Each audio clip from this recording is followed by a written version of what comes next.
welcome back to my channel. Today I'm going to be filming a video for all of you about healthy habits to start when you are pregnant. I am currently 31 weeks pregnant. I'll probably be 32 or 33 weeks pregnant by the time this video comes out.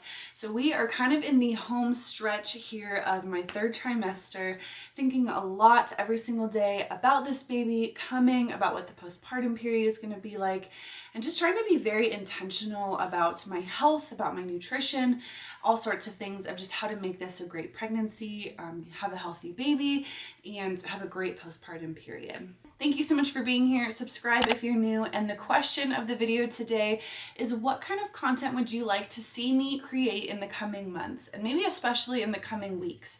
If you have a specific pregnancy video kind of request, let me know in a comment down below, because there's only a few more weeks left of this pregnancy, and I love creating really high quality content for Christian women. So if there's something in particular you'd really like me to do, please let me know in a comment down below, and I would love to create that kind of content for you. Every year I really like to pick a word to kind of center myself around, and this year I picked the word nourish.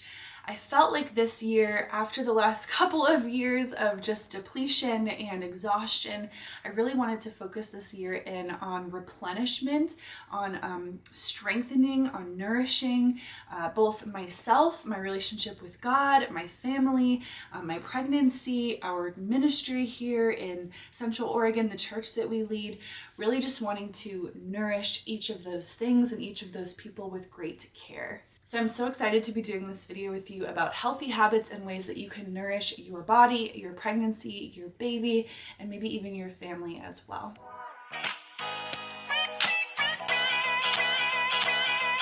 The first thing that I want to cover is nutrition. I think it's so important that we all have great nutrition throughout our lives. This is something I have not always done very well on, and I'm really continuing to grow and strengthen in my life.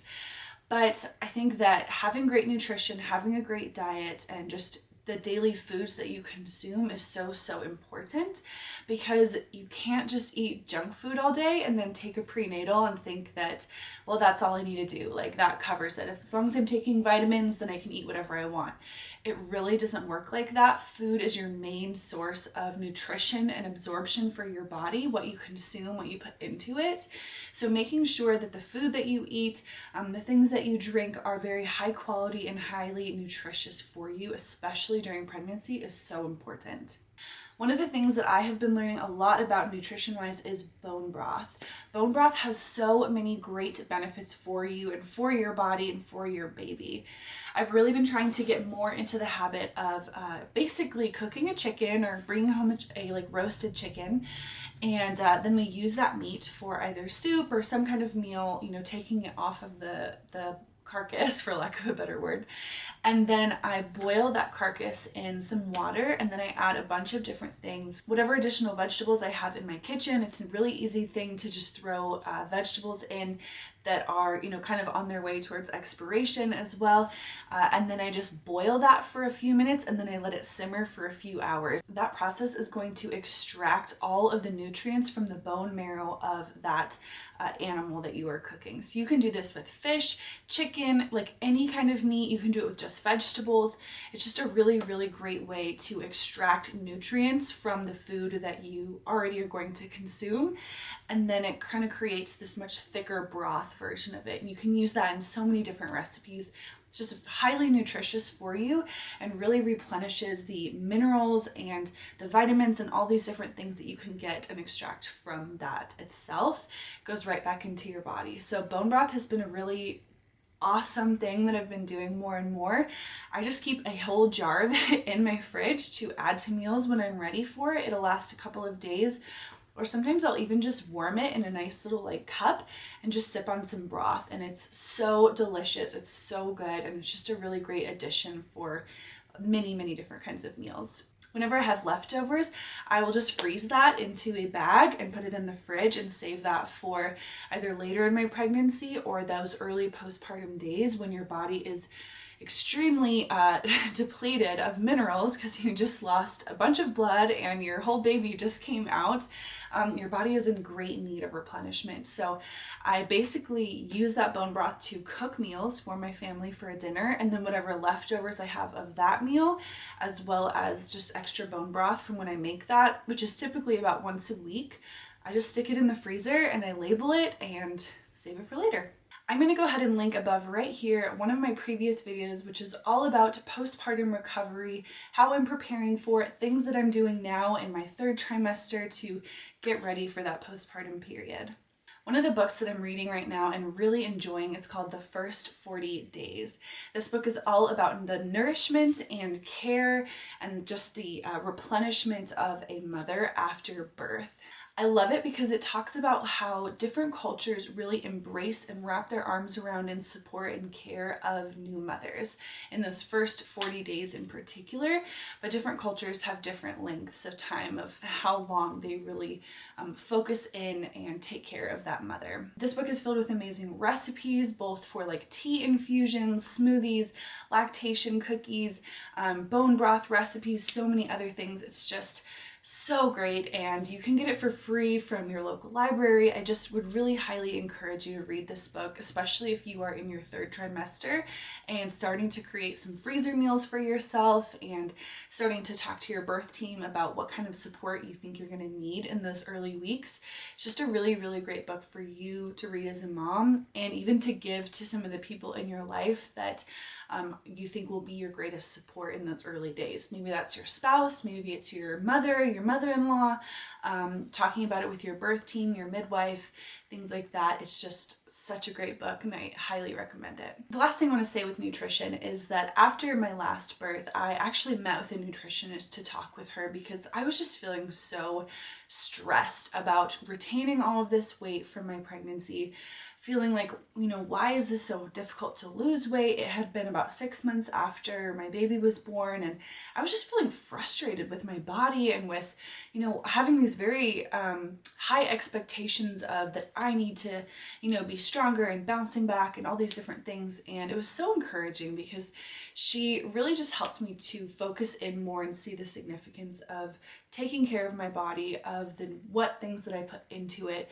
and really giving it a lot of grace and a lot of time to kind of transform into what my new body is going to be. You know, you're never going to bounce back. There is no bouncing back. It's accepting and rejoicing in the body that God gave you and how that changes with each pregnancy and each subsequent pregnancy and just throughout your life. One of the things that she taught me that was really helpful was the importance of having a very high protein breakfast.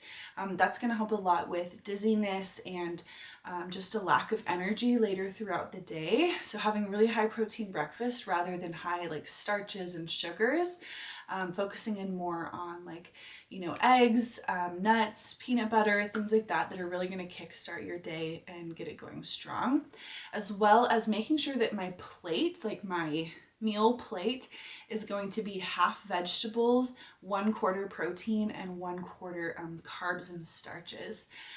That seems really basic. Maybe you guys learned that plate thing in elementary school, but I had totally forgot about that, and it's kind of changed over the last few decades as to what's really most important. So I just wanted to share that little piece of advice with all of you guys to really make sure that your plates are half vegetables. Green leafy vegetables are amazing. The more color, the better. The next thing that I want to talk about is supplements. Supplements and vitamins are so important, and you know, really throughout your entire life, not just in pregnancy, but we all know that once you're pregnant, the recommendation is take a prenatal, and you should. And I just want to clarify, this is not medical advice in any way. You know, talk to your provider, midwife, OB, whoever you are seeing. Make sure that, you know, you really clear these things with them, but wanted to share some of the supplements that I'm taking with all of you.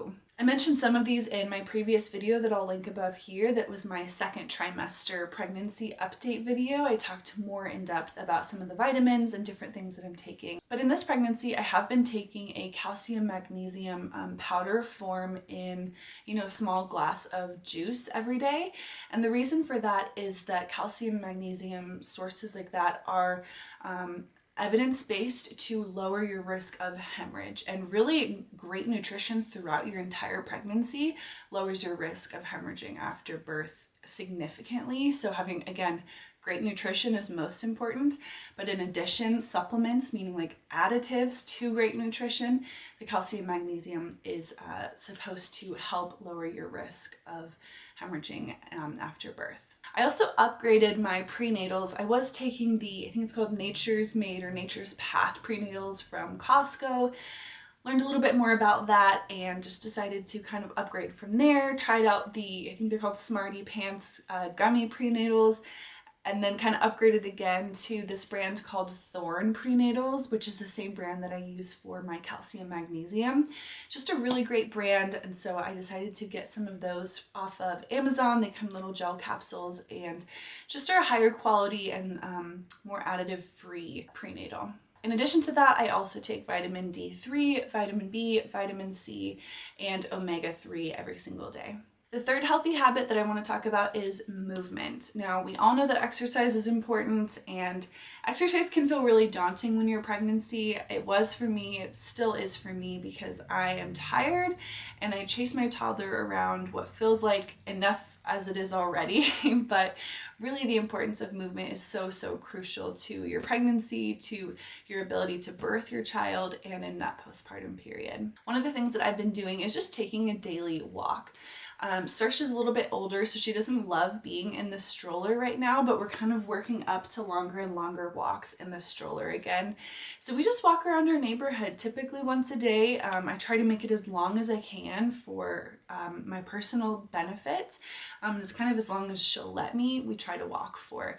It's really important that you're walking at a consistent pace. I can think to myself, well, I'm walking all day long. Like I said, I'm chasing my toddler around and, you know, doing all these different chores around the house. I'm grocery shopping.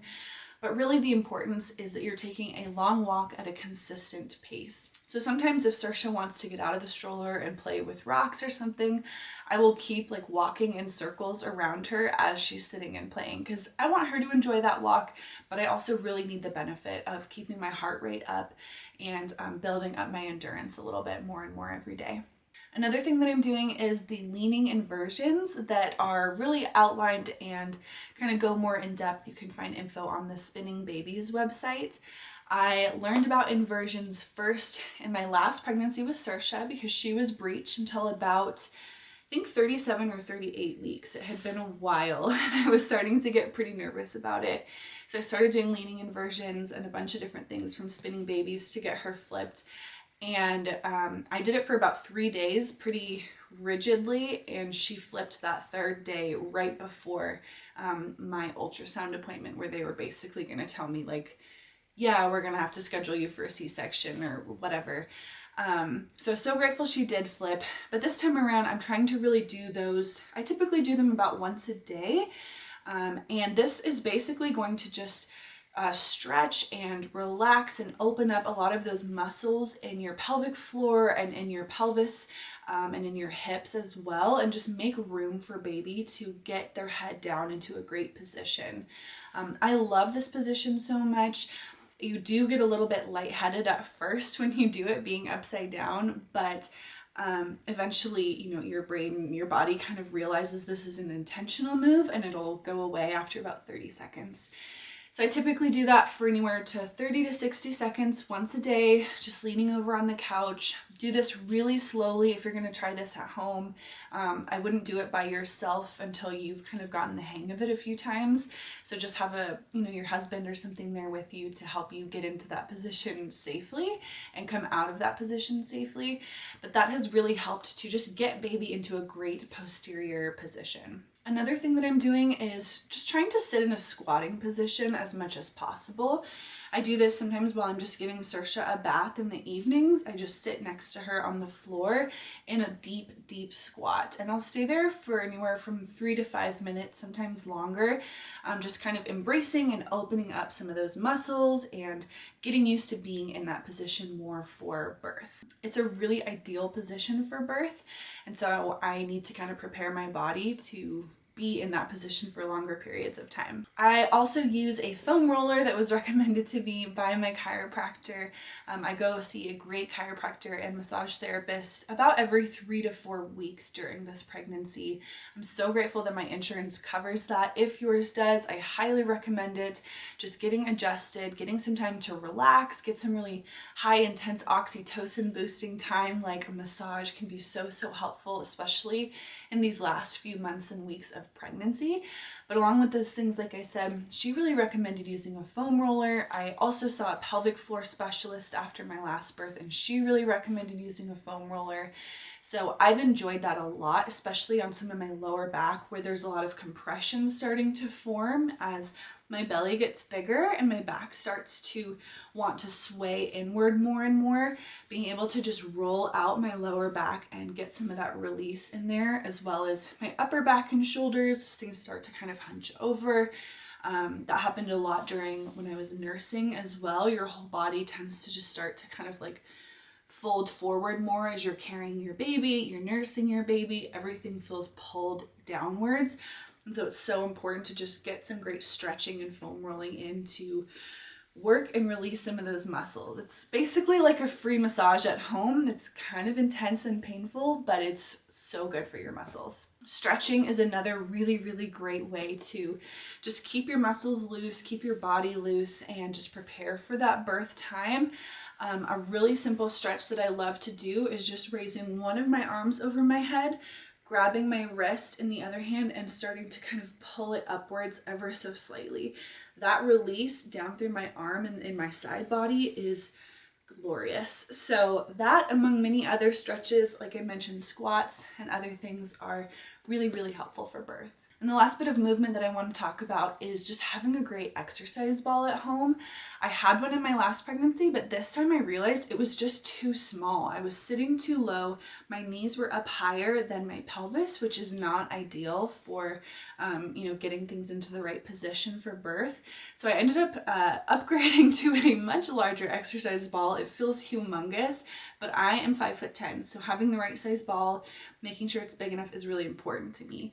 So I ended up getting a bigger exercise ball, and I will sit on that a few times a day and just do some kind of circular motions with my pelvis. I try to sit up straighter, get my pelvis moving. I'll do kind of like U-shaped movement as well, or figure eight, or just circles, and I'll sit on that ball, whether it's while Saoirse's playing or watching a show or something. And that's just a great way to kind of keep things loose, keep things moving, and again, get baby into a great position. The fourth area of healthy habits that I want to talk about is support. Support for me in this pregnancy has looked so different than in my last pregnancy, and I'm very grateful for that.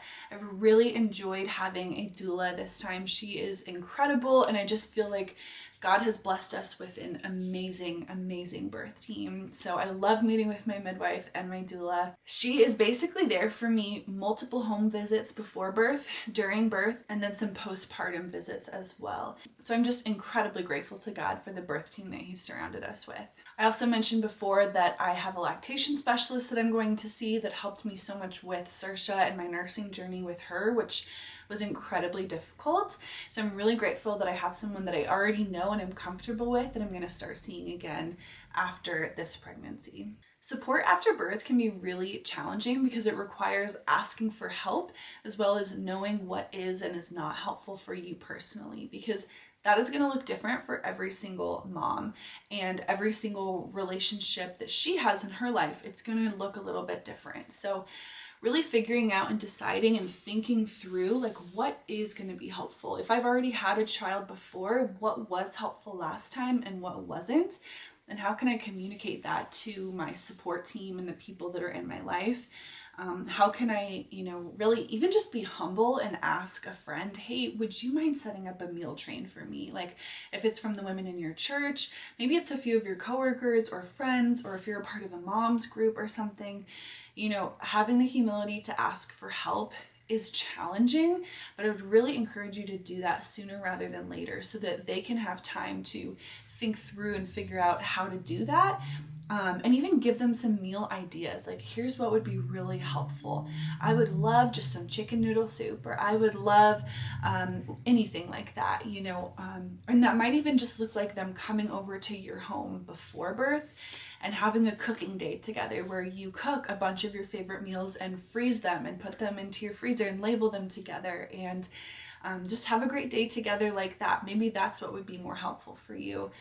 But whatever it is, just having some great support around you, I think, is so, so important. And having the humility to ask for help from those people is hard, but I'd really encourage you to lean into that uncomfortability, because it's only going to support you, your spouse, your baby, and your whole family. Another crucial part of support for me and healthy habit that I have been doing throughout this pregnancy and throughout most of my life at this point has just been getting great time with God every single day. I think spending time in prayer with Him every day, really processing and working through my emotions with God in prayer, is super important. I'm a very external processor, so praying out loud to God is an essential part of my connection with God, my relationship with Him, and just my personal righteousness and sanctification. So praying every single day, as well as getting time with God every day.